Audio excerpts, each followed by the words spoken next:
Called to order the special meeting of Solvang City Council for June 18th, 2018. Will you call the roll, please? Councilmember Jameson? Here. Tucson? Here. Waite? Here. Zimmerman? Present. Mayor Richardson? Here. Will you stand with me for the pledge, please? Place your hand over your heart and repeat with me. I pledge allegiance to the flag of the United States of America and to the republic for which it stands, one nation under God, indivisible, with liberty and justice for all.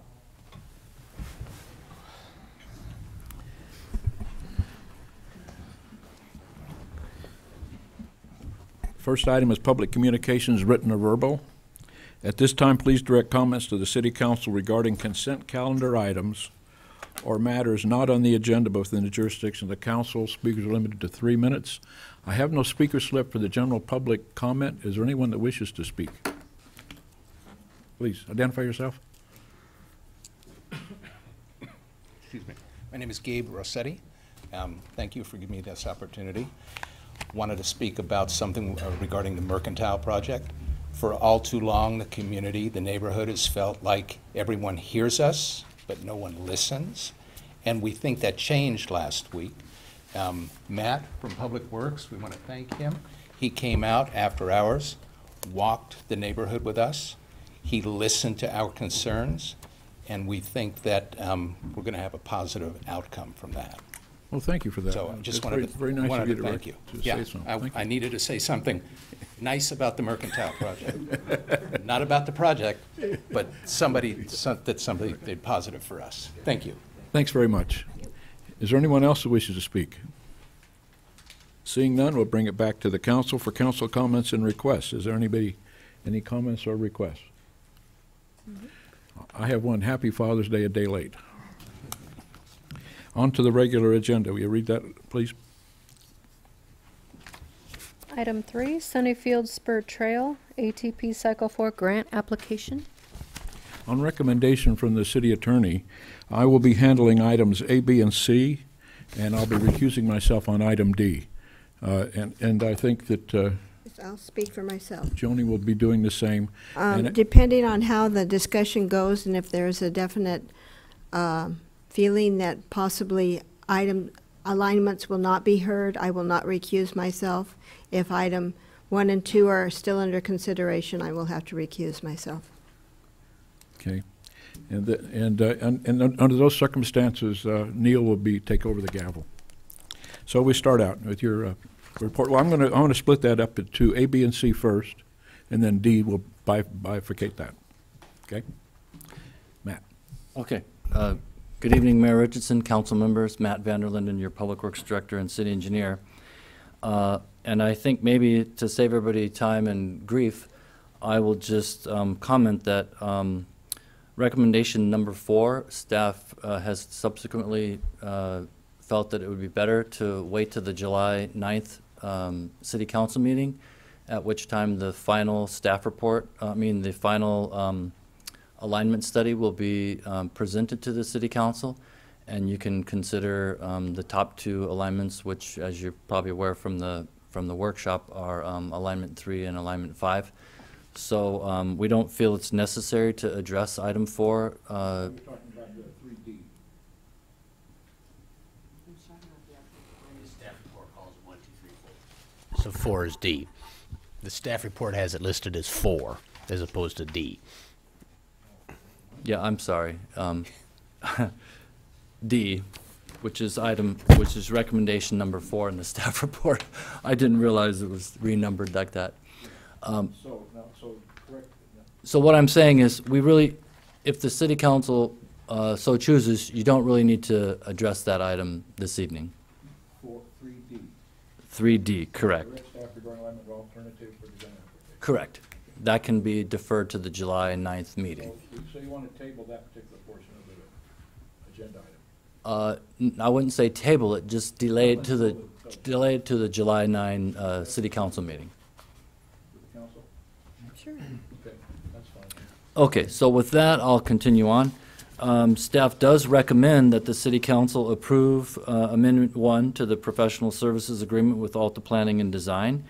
in the amount of $23,500 for completion of an ATP Cycle 4 grant application for the proposed Sunnyfield Spur Bike Trail project, and authorize execution of the amendment by the city manager.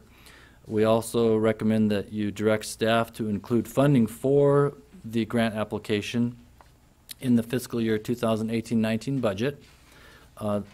Most of the work would occur in July, so that is appropriate to put it in next year's budget. And then thirdly, to authorize the city manager to execute all required grant application documents. So that's the recommendation. I felt I should start with that.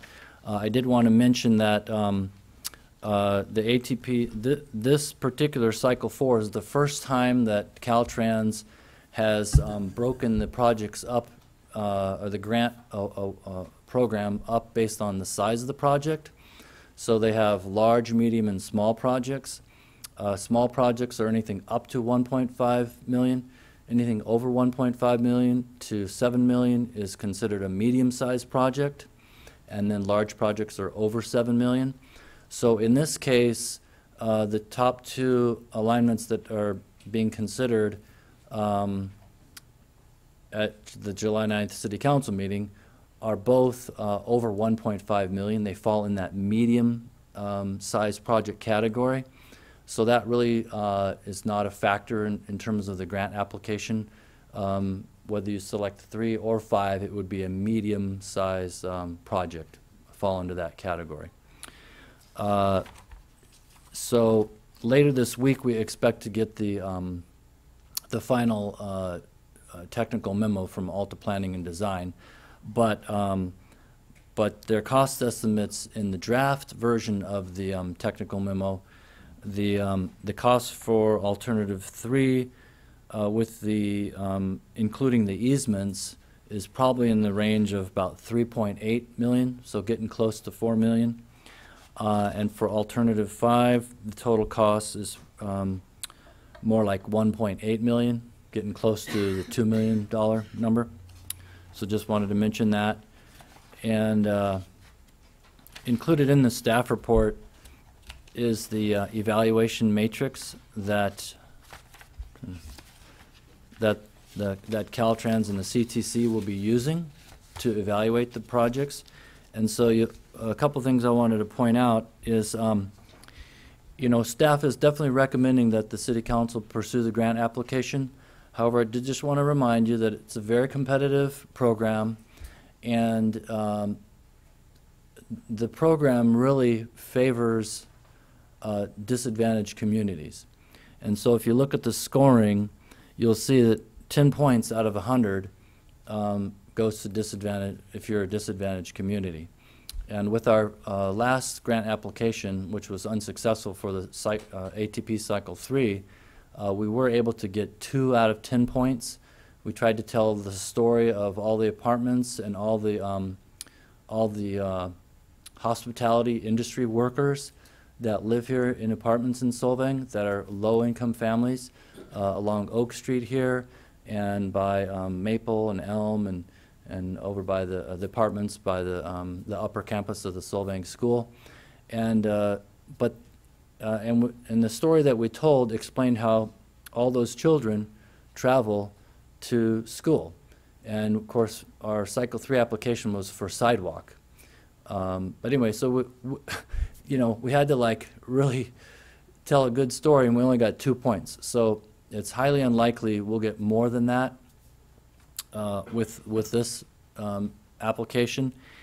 And most of the people that we've talked to that have experience and been successful, like the city of Santa Barbara has been successful in this program, and that's because they've developed projects that extend into disadvantaged community areas within the city of Santa Barbara, and that's allowed them to get those points. But basically, if you do a self-evaluation of your project and go through the scoring criteria, and if you're not going to get 85 points, it's really almost not worth applying. But with that said, we'd be asking for a lot of money. You get nothing if you don't ask. So nothing ventured, nothing gained. So staff does really feel we should pursue it. But I just didn't want everyone to get their hopes too high. It would be fantastic if we were if the city council directed us to move forward and we were successful. The other thing I wanted to mention was about leveraging. There's a criteria called leveraging, and you have to contribute at least 20% to get the full 5 points. They basically have kind of a scale, and up to like a matching contribution up to like 5% is like 1 point, and then it works its way up to up to 20% is 4 points, and if you're over 20%, you can get the full 5 points under that category. It's the only maximum of 5 points under that leveraging category. So if we do move forward with the grant application, if we were successful in getting the grant, we would ask the county to be a 50-50 partner with us and contribute half of the matching funds. So we felt like a 22% is easy for doing the math. 22% matching funds gives us the full 5 points under that category, so it gives us the maximum points, and it's a convenient way to approach the county and say, hey, we'd like to share in that 22%, 11% each, and so if we were successful, we would write a letter to the county and ask them to participate and share the cost, that matching fund portion. So I did want to cover that, and in the staff report also there's some background just for your general information, and basically that concludes my staff report, and I'm happy to answer any questions you might have. Are there any questions of the staff report? I have one. I went over the Cycle 3 grants and noticed how they were distributed by the point value and all that. But I looked like that they were grouping things by county. Do they allocate a certain amount of funds in each county, or is it just the overall point scores? No, it's just the overall score. Yeah, they don't. There are some programs like the Integrated Regional Water Management Program. They have funding regions that they've created throughout the state, and they divide up the money to each region. So there's a certain amount allocated to each region. But in this case, they just score it. Everybody's, independent, and they score them, and wherever you fall. I think for reporting purposes, though, they do like track after the fact. Oh, how much money went to this county? How much money went to that county? But it's each application is scored by 3 different individuals, and they total that up and average it to get the final score, and they're Caltrans staff all over the state. So they actually send the applications from one part of the state to Caltrans offices in another part of the state, so the staff are not scoring applications from anywhere that they might live or anything like that. You know what I mean?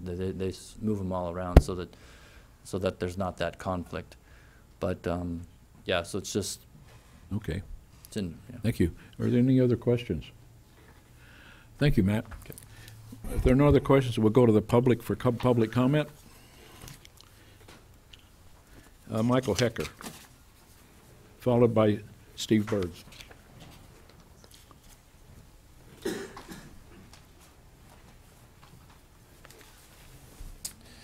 Good evening, Solvang City Council. Mike Hecker, Director of the San Ynez Valley Spoke. Thank you for allowing me to speak tonight, and thank you for taking the time tonight to discuss this important opportunity to help reshape the San Ynez Valley from a broken transportation corridor that's 100% dependent on the automobile and into a more connected and sustainable community for future generations of residents and visitors that would grow more bicycle commuters and recreational cyclists of all ages. In the end, reshaping the San Ynez Valley into a healthier community. The Sunnyfield Spur, when completed, will provide a safer western end to the bike path to nowhere and connect the entire northeastern portion of Solvang to a Class 1 path that has the San Ynez Valley Union High School, the YMCA, and a new aquatic center at its eastern end. The San Ynez Valley Spoke and the Santa Barbara County Bicycle Coalition fully endorse alignment number 3 because this idea has always been about connecting the community. If you're going to build something for the greater community good, you ought to do it right the first time. Alignment 5, the not in Solvang at all costs route, does not fully accomplish this, as it essentially keeps the route in a more rural location and would cause users to go a bit farther out of their way to access it. We are not here tonight to decide which route is the best fit. That's happening July 9th. We're here tonight to ask you to authorize city staff to contract with Alta Planning and Design to begin to prepare the CTC's Active Transportation Program grant application, which is due on July 29th. Some in the community would have you think that making this decision before an alignment is chosen isn't the right course of action. We couldn't agree less with that point of view. We feel that it's the most prudent course of action as time is of the essence. Regardless of which alignment is chosen, most of the application is the same. So after council listens to Alta on July 9th and decides on a route, the final information can be added quickly in time for the deadline. If alignment 3 is chosen, then truly more northeastern Solvang citizens will be connected. And since the entire path is within Solvang city limits, the city is the only government entity involved. If alignment 5 is chosen, it would become a joint project that starts in the county and ends in the city of Solvang.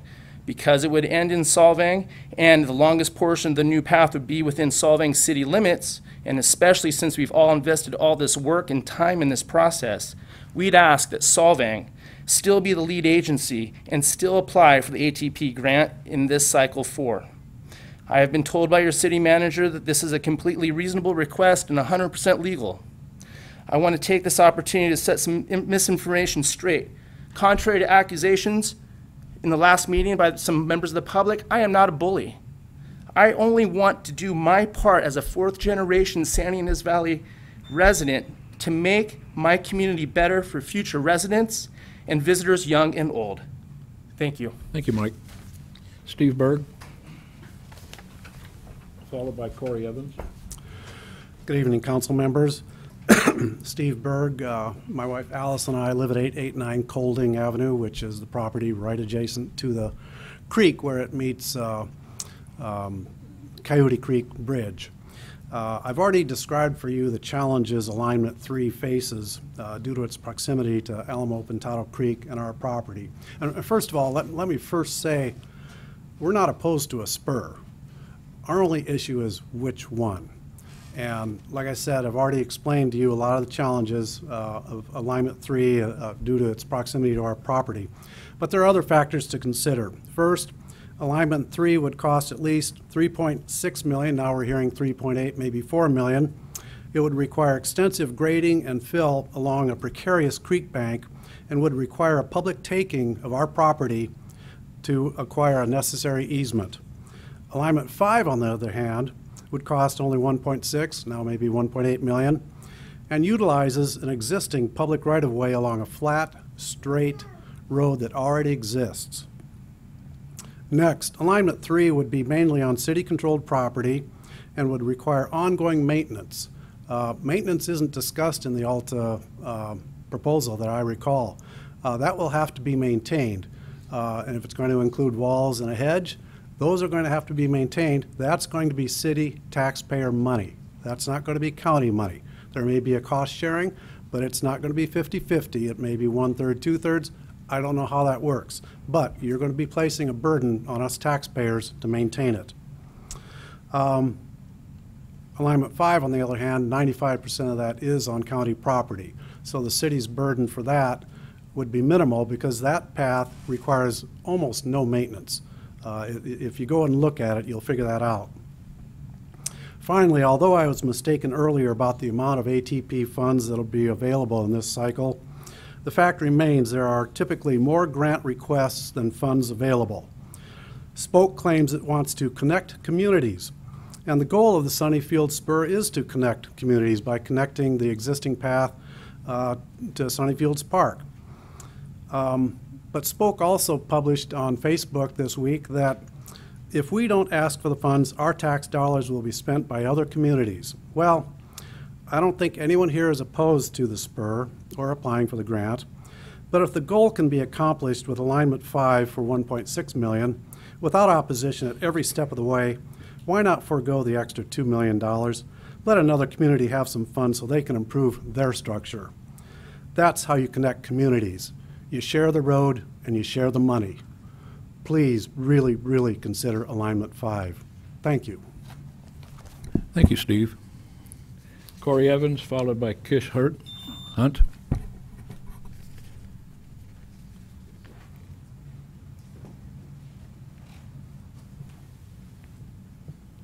Good evening, council members. Thank you for scheduling this special session to discuss this very important proposed bike path. I wanted to thank you again for considering starting the grant application process early. I think Alta Planning is the correct choice in making sure that that plan is done correctly so that we meet all the criteria and we get a higher rating and we make sure that this is done correctly. I also wanted to mention that the reason why Spoke really is emphasizing the third option is because we really want to have the city behind us. We have a better chance of getting funding if we go through the county. We're going to hit more roadblocks along the way, and this may not even begin for several years. So we really want to connect the community sooner than later, and we appreciate your time being here and helping us to get this done. Thank you so much. Thank you, Corey. Christie, followed by Ed Frank.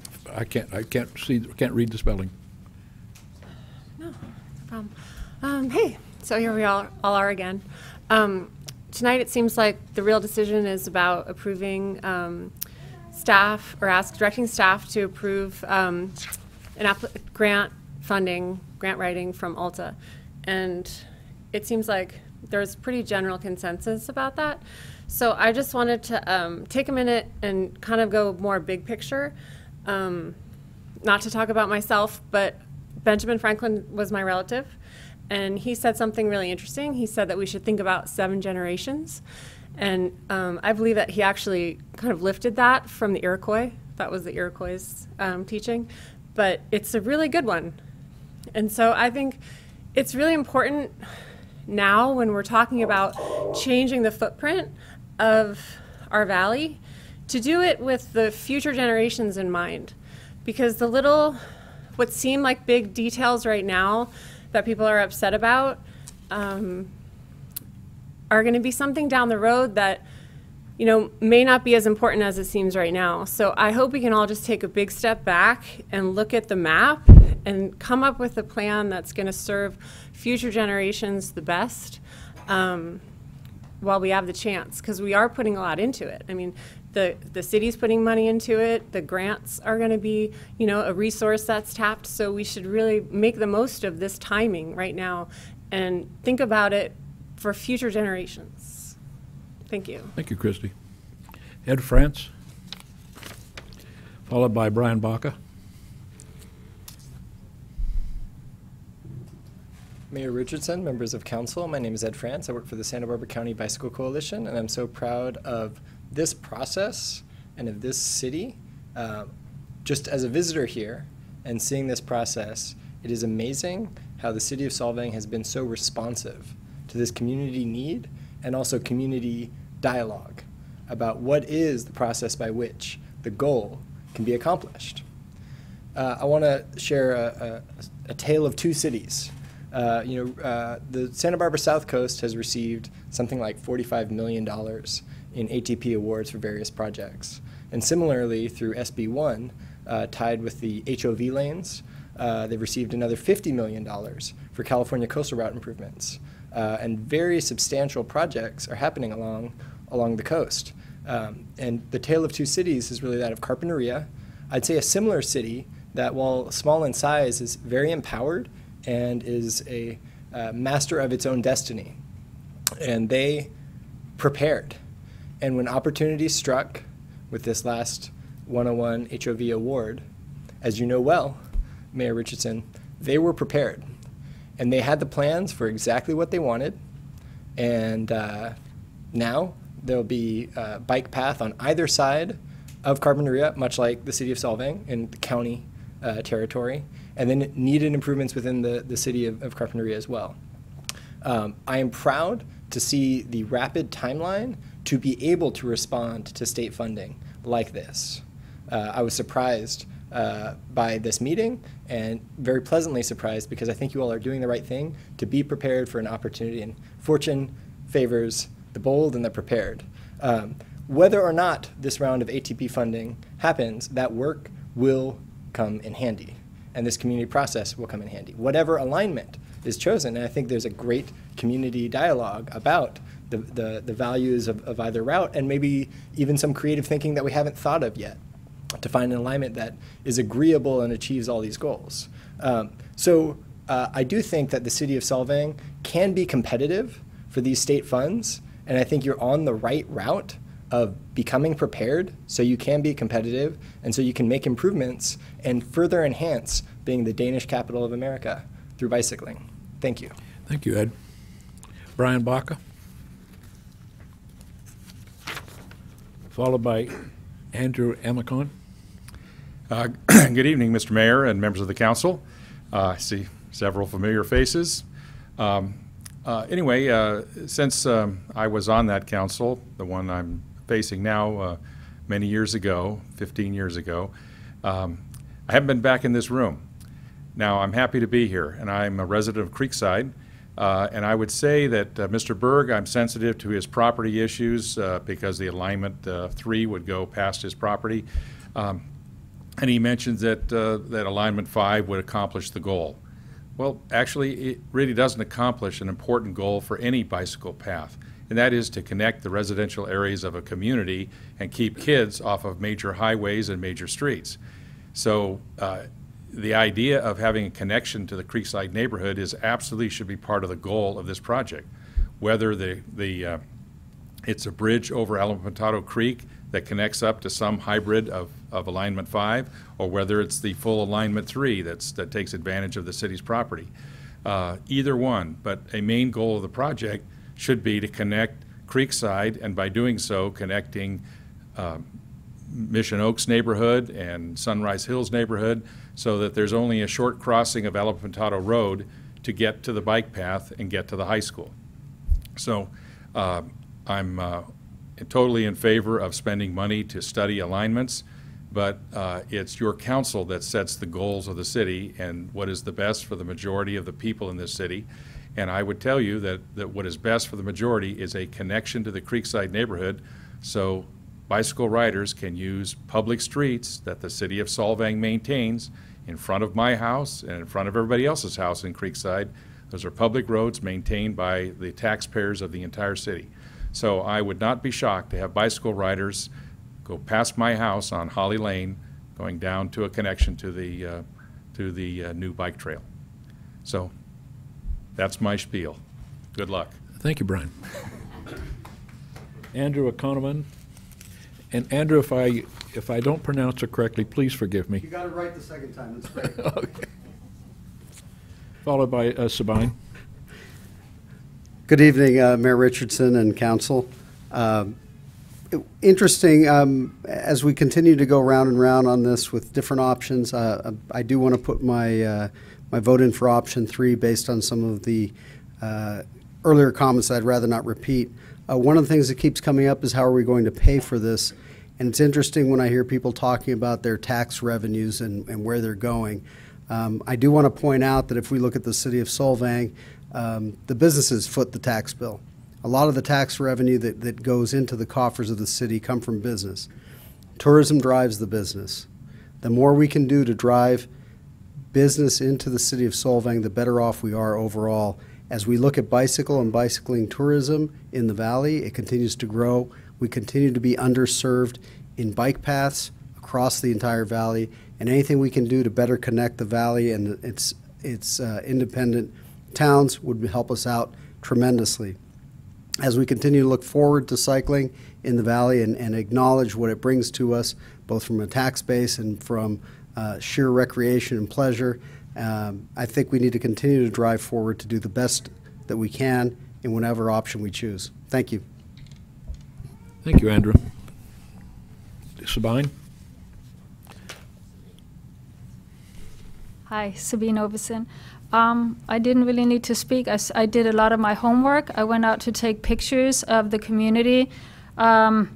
everywhere to find a way and good solutions to get every road connecting to all the way from the high school down Sunnyfield to go to the playground with your children, to find a way from, if you don't go out this alignment 3, have the alignment 3 to get out for future bike lanes or bike path to get it connected to Los Olivos, Ballard, Los Olivos, and out that way. And also get across the road on Alamo Pintado to get up, I think it's Old Mill Road, the one that they're building at behind the New Frontier, to get out and go out to Mission Drive. I like to say Mission Drive Impossible. I really like to add that to it. And then going down Mission Drive up to Atterdag to the Solvang school, go across to get out to H.C. Anderson Park, going down to the tennis court. There's a path that's paved all the way out below Skid Mesa out to Route 246, getting that route paved in for joggers, walkers, cyclists. Get that connected out to, is it Route 246 Mission Drive, that way to get it connected to Buellton. Then you can go from Buellton all the way out to the high school on one of the routes, one of the main routes. Then also I would like to add, I went to a meeting last week, and I was kind of not surprised, but nice to hear that we can maybe take it in a different direction. How do we focus on our children, of their needs? One of them is obesity. How do we get the kids mobile if they don't want to join a sport? How do they get to and from school or their friend's house? To get that, for them to have an opportunity to get to where they want to go without relying for their parents or their friends to be able to be driving them from one place to another. I would really, really like to see any child of any age, as long as they're capable of riding on their bike themselves, to go wherever they want to go around town. And I think this town has the opportunity, and all those villages, Saint Ynez, Solvang, everywhere around in this valley has that, what it takes for get bike lanes to be connected everywhere, bike lanes and bike path. So thank you so much. I think it's a really positive group of people. I'm very excited about being part of this, and I can't wait to see results. So thank you so much. Thank you, Sabine. I have no other speaker slips. Does anyone else wish to speak at this time? Seeing none, we'll bring it back to the council for action. Can I just have one short little comment? Yes, come on. If you do that, I have to allow others to do it too. Okay, so I don't want 30 seconds. Don't want to start a dialogue. Along with what Mr. Baca says, it actually sounds like alignment 2 should be put back on the table, because that is the one that goes over the creek and through Creekside. Problem solved. That was a question I had too. 30 seconds? Come back, yes. You open the... I agree. I didn't argue about that, Brian. I'm opposed to alignment 2 because the alignment 2 excludes the path over to Coyote Creek Road and the direct route from the Sunnyfields Park to the high school, and directs people on Creekside. I don't think that people on Creekside should take the burden of having that connection. What you need to have a direct connection to Sunnyfields, but you also need to have some way for people in Creekside, and by that other people in the residential neighborhood of northern Solvang, to get to the path. And if that's a bridge across Alamotado to get to a path, I still think you need a direct route from Sunnyfields to Coyote Creek. I don't think the residents of one street should take the full burden. Thank you. Mr. Mayor.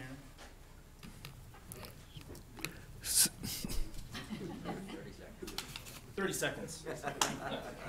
Alignment 2 in conjunction with alignment 4 would make everybody happy. Thank you for that. Okay, now we'll bring it back to the council for discussion, action. Who would like to start? Ryan? Let's see. I think everyone here is in favor of moving forward with this, and that's really what this meeting's about. So, I'll just come straight out with it and make the motion to approve items A through C. I'll second that. Excuse me, it's been moved and seconded. Is there any discussion? Before we vote, Matt, I had a question. Is alignment 3 within the city limits of the city of Solvang? Yeah, so all of the alignments start outside the city limits. That portion of the Caltrans, they start on the Caltrans right-of-way, which is outside the city. I Right. mean, in that stretch is outside the city limits. So, but specifically on alignment 3, It runs along the bank of the Alamo Pintado Creek, no? yeah, about 3% of alignment 3 falls outside the city limits. 3%? Yeah. No, I think. Well, actually, a little bit more than that. So, do you have the? Well, do you have the exhibit it's my there? understanding that off of Rebuild Road, the city property is about 5 to 7 feet from the curb line. And the balance of that is county property. Oh, yeah, that the parcel on the west. I mean, I'm sorry, the parcel on the east side of Rebuild Drive is currently owned by the county, county flood control district. It's they're in the process of transferring ownership of that to the city. Okay. We raised this question when we were looking at well Right, 22, 22, right. and they could not provide us an explanation. There's actually 2 parcels in the city that are owned by the county flood control district that they don't know why those parcels weren't transferred to the city like the rest of the county-owned parcels when the city incorporated. And so we made a request and said, hey, can you transfer the ownership of that to the city? They agreed. They're in the process of doing that. However, just to clarify, even though it's a piece of county-owned parcel, that parcel is in the city limits of Solvang. Right, I understand that. So with alignment 3, if you start from the existing Class 1 path, you're in the Caltrans right-of-way, you go a very short distance, you would go onto a bridge, and you'd enter into the city of Solvang city limits. You'd cross over the creek, Alamo Pintado Creek, so that entire bridge would be in the city limits. The path would run along the east side of Rebuild Drive through that currently county-owned parcel that's being transferred to the city and meander through there, and then run along the east side of Mr. Berg's property, all within the city limits.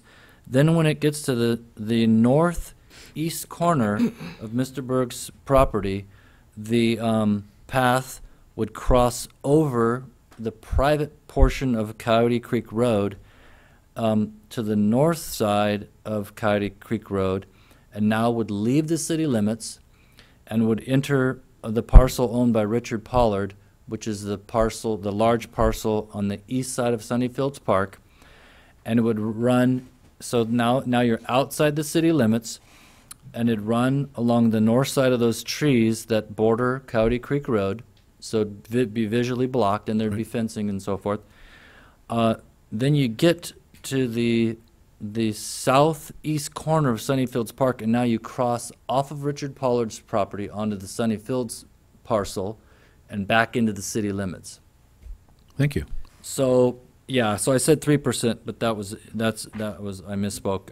It's maybe like 10, 15%. I seem to recall with well 22 there was a question about where the county property line was, and that's been resolved. Yes. Yeah. Yeah. Okay, thank you. Okay.